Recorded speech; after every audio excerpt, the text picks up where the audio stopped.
فارس دژەباو ئەو گەنجەی دانیشتووی شاری سۆرانە کە بەبێ ئەوەی لە هیچ ناوەندێکی خوێندە بێتی و نووسی بێتی توانیوێتی لە ئێستادا خۆی فێری خوێندەواری بکات و هەروەها 4 بەرهەمی شاعری بڵاو بکاتەوە.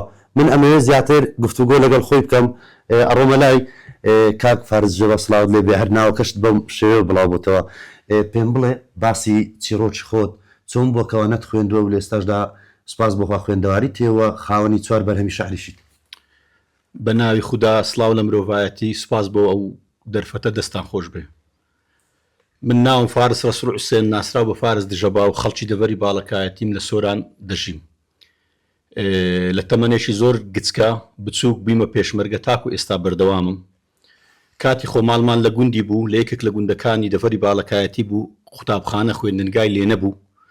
دواتریش بەهۆی شەڕی براکوژی بەداخەوە ئاوارەی دەڤەری ڕاپەڕین بووین لەوێن دەریش نەمتوانی درێژە بە خوێندنم یاخود با بڵێن نەمتوانی بخوێنم لەبەر ژانی پێشمەرگایەتی و ژانی هەژاری و ژانی ئاوارەتی. لە 2013 بۆ 14 کە شەڕی تیرۆریستانی داعش بەرپاکرابوو بەسەرن سەپێنرا بوو لە ئەرچی پێشمەرگایەتیمدا بووم ئەدەمدی دۆست و برادەر خزمان هەموو بە خوێندنەوە سەرقال بوون هەر ئێکە و شتێکی بەدەستەوە بوو تەنها من خۆمەک و نابینایەک ئەبینی لەبەرەوەی خوێندەواریم نەبوو. بیرم کردەوە کە شتێکی زۆر پێویستە زۆر زەرورە منیش وەکو ئەو دۆست و ڕەفیق و برادرانە خوێندەوارم هەبی و کە دەستم پێکرد ڕێگریم زۆر بوون سەرەتا 2014 بڕیار دەکات. بەڵێ 2013 بۆ 14 بڕیارمدا خۆم فێری خوێندەواری بکەم پێشتر بەو زۆرەی نەبوو. وەکو هەموو پیشەکانی تر سەرەتا ڕێگریم گەلێک زۆر بوون خەڵکانێک هەبوو بێ ئومێدیانەکردم بەڵام ئەمن باوەڕم بە خۆم هەبوو پشتم بە خۆم بەست بەبێ ئەوەی یەک کەس هەوکاریم بک لە هیچ بوارێک توانیم لە ماوەی ساڵ و نیوێک تا 2 ساڵ بە تەواوی خۆم فێری خوێندەواری بکەم بەبێ بەشداریکردن لە هیچ خولێک بەبێ هیچ خوێندنگایەک بەبێ هیچ مامۆستایەک توانیم خۆم فێری خوێندەواری بکەم نووسین و خوێندنەوە تەنها هەوڵی زۆر تەنها بە هەوڵی خۆم بە ماندوونی خۆم هەوڵێکی زۆرمدا و باوەڕم بە خۆم هەبوو کۆڵم نەدا. خۆشبەختانە زۆر باش سەرکەوتوم ڕام لێ بووە با بڵێن بەدڵم بوو هەموو ئەو معاڵانەم تێکشکان. دواتر هەر لە ژانی پێشمەرگایەتی بەردەوام بووم لە ژانی کرێکاری بەردەوام بووم دەستم بە شێعر نووسین کرد. توانیم ساڵی 2023 کتێبێک بڵاوکەمەوە بە ناوی پەڕەی ڕۆژگار، ساڵی 2024 کتێبێکی تر بڵاوکەمەوە بە ناوی خەمی هەمووان، ساڵی 2025 کتێبێک بڵاوکەمەوە بە ناوی دەریای خەم، بۆ ساڵی 2026 کتێبێکم ئامادە کردەوە بڵاو بۆتەوە چاپ بۆ بە ناوی دڵشکاو ئێستا لە دەستما بە ناوی دڵشکاو کتێبەکە 400 سوارینەی لە خۆ گرتووە شاکار و داهێنانە ئەوەی لە ئەدەب شارەزابی.